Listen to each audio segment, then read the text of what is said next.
Hello everyone. Now I'll be discussing question on cardiology. So we have a 54-year-old male and he had been admitted to ICU after motor vehicle accident. Laparotomy was done for suspected bowel perforation. He remained hypotensive and he required both aggressive intravenous fluid as well as vasopressor to maintain his BP. Well, now you can see the picture changes has occurred like this in the fingers. After the surgery is over, okay. Now, all the four extremities, they feel cold to touch.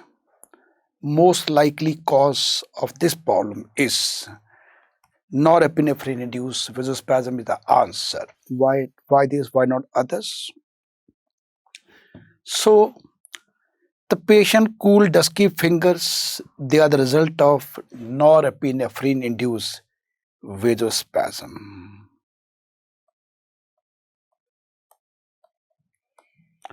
Well, norepinephrine is a type of catecholamine which primarily has action on alpha-1 agonist properties, and due to this, it leads to vasoconstriction.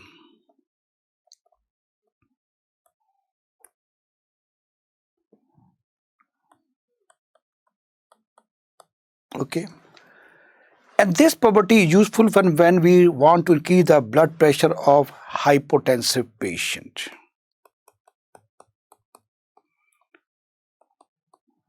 Right. Now stop the video. I have a question for you. Write down the answer. We just told you that norepinephrine increases BP in hypotensive patient. Okay. How does it increase the BP? What's the basic mechanism? Write down the answer in your copy. Well, to know the answer to this question, this is the arteriole,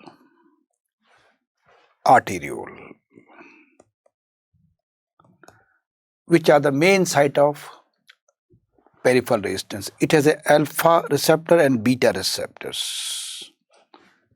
Alpha are vasoconstrictor.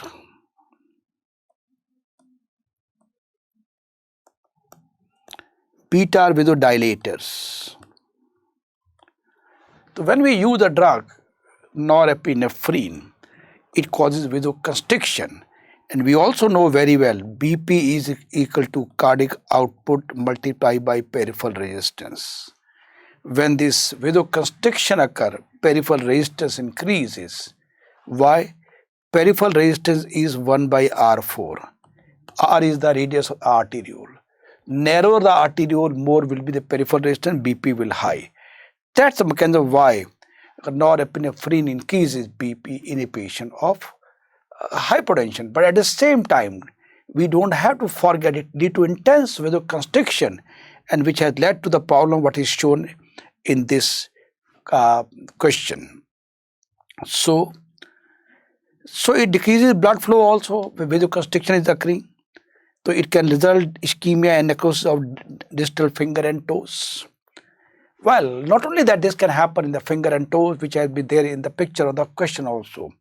It can in the intestine also. It can lead to mesenteric ischemia. It can even cause problem in the kidney, which can lead to renal failure. Now, one more question for you. What is the dose of norepinephrine in acute hypotension? Stop the video, write down the answer in your copy.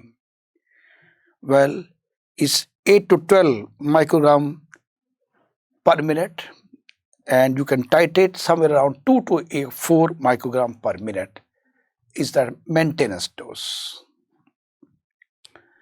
Now, septic emboli is a wrong answer. Option A. Endocarditis can cause septic emboli throughout the body, but would not be expected in all the fingers simultaneously. The way it is unlikely. Moreover, there is no history suggestive of endocarditis. Raynaud phenomena is a cause of finger ischemia that typically progresses from pallor to cyanosis to erythema. Okay. It is accompanied by pain also. The patient usually complains of severe pain in the involved fingers. This is usually due to cold exposure.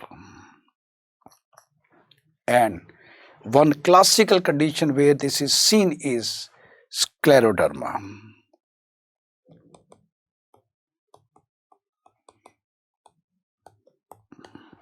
which is a connective tissue disorder, and cold exposure. The duskiness of finger picture above is more suggestive of ischemia. Okay, well, let me tell you what happened in Raynaud phenomena. The finger become white, blue and red, all exposure to cold. Why white? Due to lack of blood supply. Blue in the absence of oxygen. Finally, it returns to normal. Classical picture you should not forget. You should also know the sequence. It is white, blue and red. And finally, lack of blood supply, absence of oxygen and reperfusion. Now, one more question for you. Write down the answer in your copy. Stop the video. Blue toe syndrome is seen in which condition? Well, the answer is, well, in cholesterol emboli, they can occur in the patient with atherosclerosis.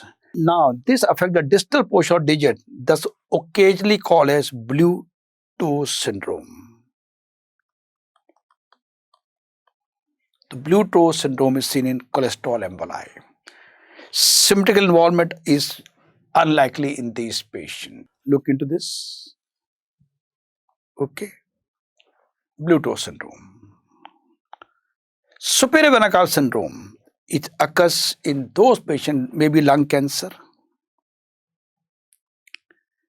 thrombi or mediastinal fibrosis. It can cause upper extremity edema and no lower limb edema, but only edema in the upper limb. Prominent upper chest veins. If you look into patient, you can find the upper part of body, they all have prominent veins.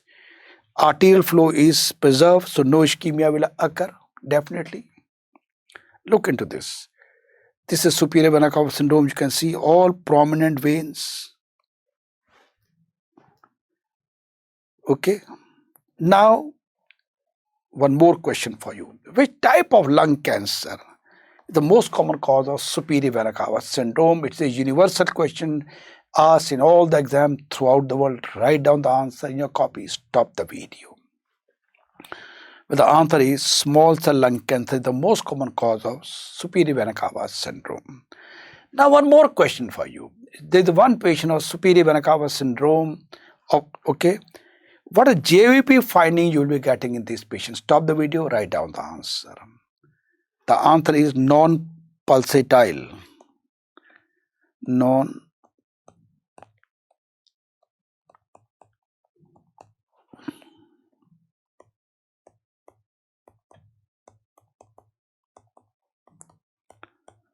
So it's a non-pulsatile prominent JVP. JVP will be raised, but it will be non-pulsatile. If you are getting this line, it is virtually diagnostic, golden line to remember. Non-pulsatile raised JVP is seen in superior vena cava syndrome. You can write down golden line to remember. Well, this you ask the patient to raise the hand and the color changes from this to this. Question for you, stop the video, write down the answer. What is this sign? What we see in superior vena cava syndrome is known as you ask the patient to raise the hands and the color changes.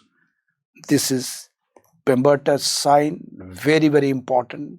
So two things, if you are getting a word Pemberton sign or non-pulsatile raised JP, this you are dealing with superior vena cava syndrome and most likely in small cell lung cancer. Golden line to remember, pessarious norepinephrine can cause ischemia of the distal finger and toes secondary to vasospasm. Diagnosis is suggested by symmetrical duskiness and coolness of all the fingertips. Thank you very much.